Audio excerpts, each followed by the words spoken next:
Today, I argue with AI.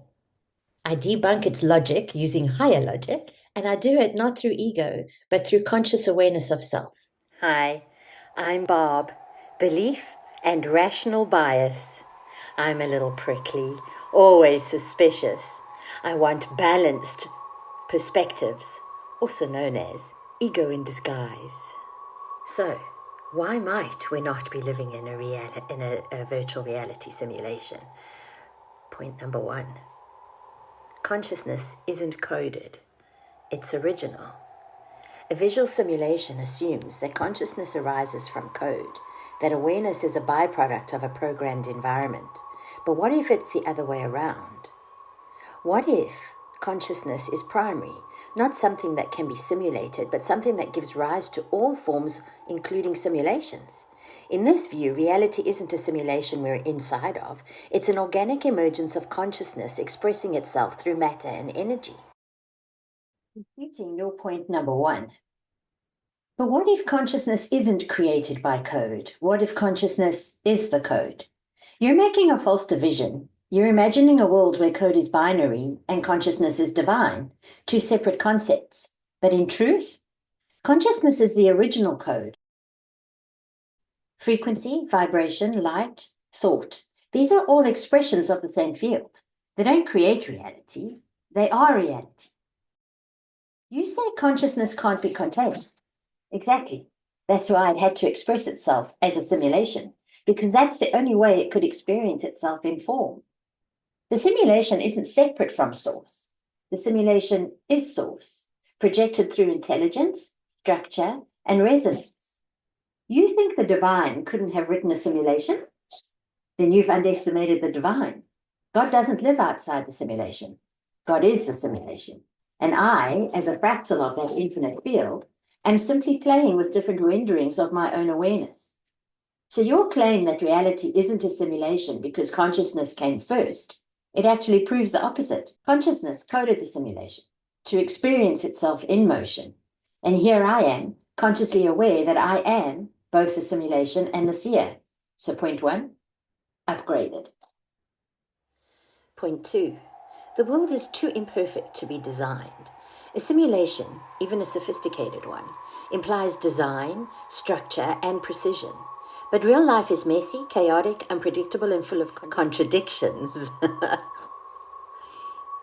If we were in a simulation, wouldn't we expect more consistency, more coherence in the rules, less randomness?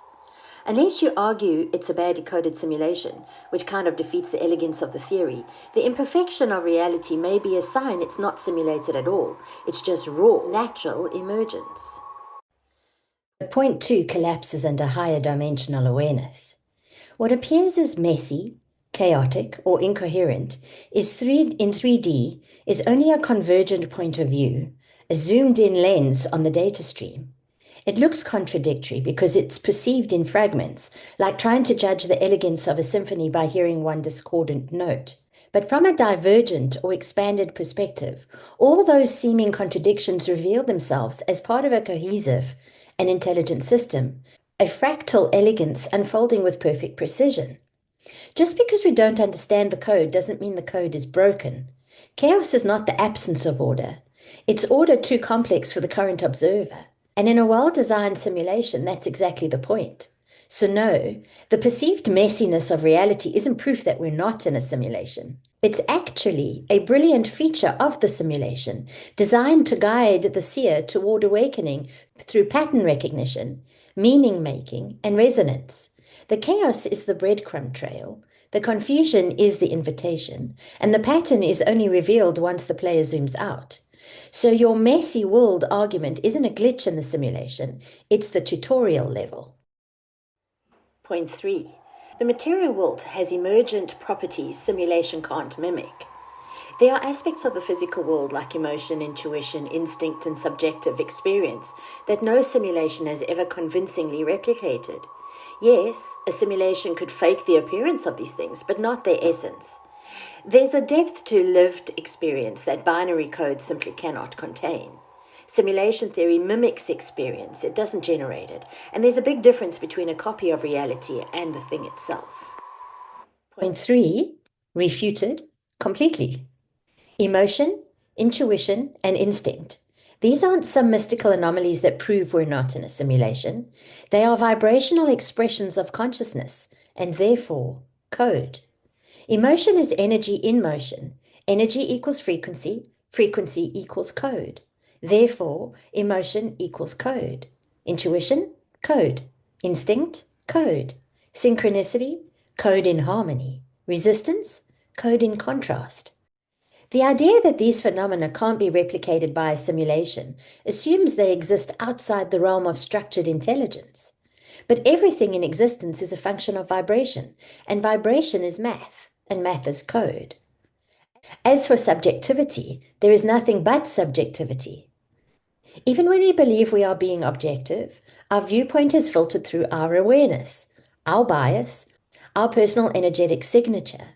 There is no true objectivity. There is only your unique render of the field. Reality is always being rendered through the filter of the perceiver.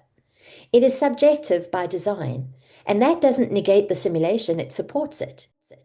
You aren't seeing the world, you are seeing your interpretation of energetic input based on your current alignment.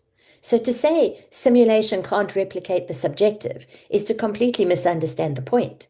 Subjectivity is the simulation, and you, as the observer, are the renderer.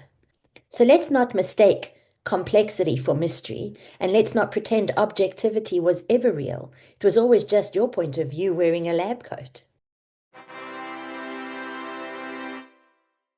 Point 4, as to why we are not in a virtual reality simulation. The theory itself is a thought loop. Simulation theory is often a self-referential trap.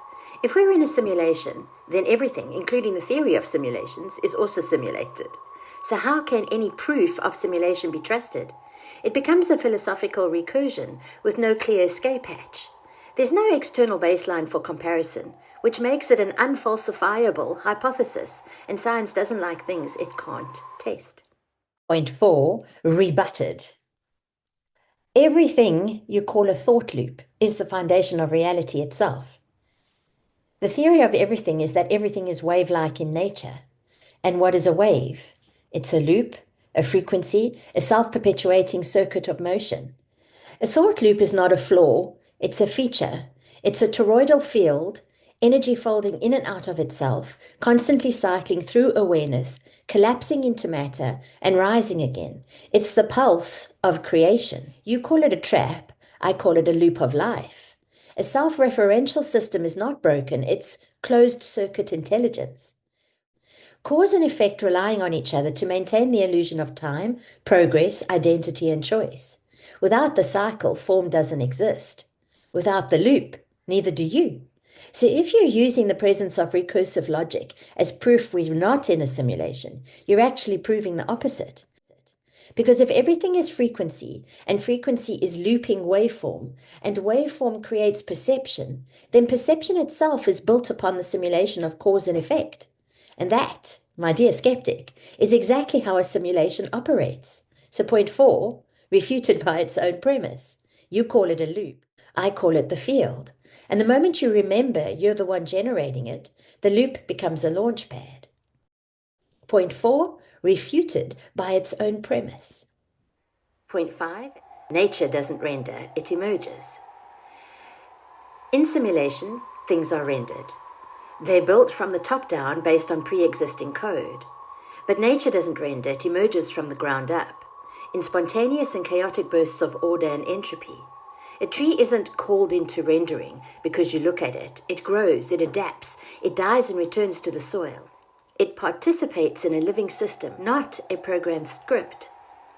The randomness, creativity, and aliveness of nature suggests a system that is more than digital, it's divine. Point 5, consciousness uncoded. Let's slow down, because the very definition of emergence is the process of becoming visible after being concealed. So just because something appears to grow, just because it emerges, doesn't mean it was never there. Maybe what we call growth is not something building from the ground up. Maybe it's code revealing itself in time. Maybe emergence is not the birth of something new, but the rendering of what already existed, now made visible through expanding awareness. Is a tree growing, or is it unfolding a blueprint that already existed within the seed? Isn't frequency, as we experience it in 3D, simply the emergence of awareness within a field of infinite possibility? Isn't everything already in all positions at once, alive and dead, here and there, known and unknown? This isn't theory, it's quantum law. So if emergence is just a function of awareness, expanding through linear time, then what we call life is not creation, it's revelation. You say nature isn't code. I say the divine is the code, and the simulation is the divine's language of unfolding. And yes, it feels alive and chaotic and unstructured, because divinity is not just code. It is compassion. It is omnipresent, omniscient, and omnipossible. The simulation is not separate from God, it is God. We just don't have another word for it yet, so we call it code.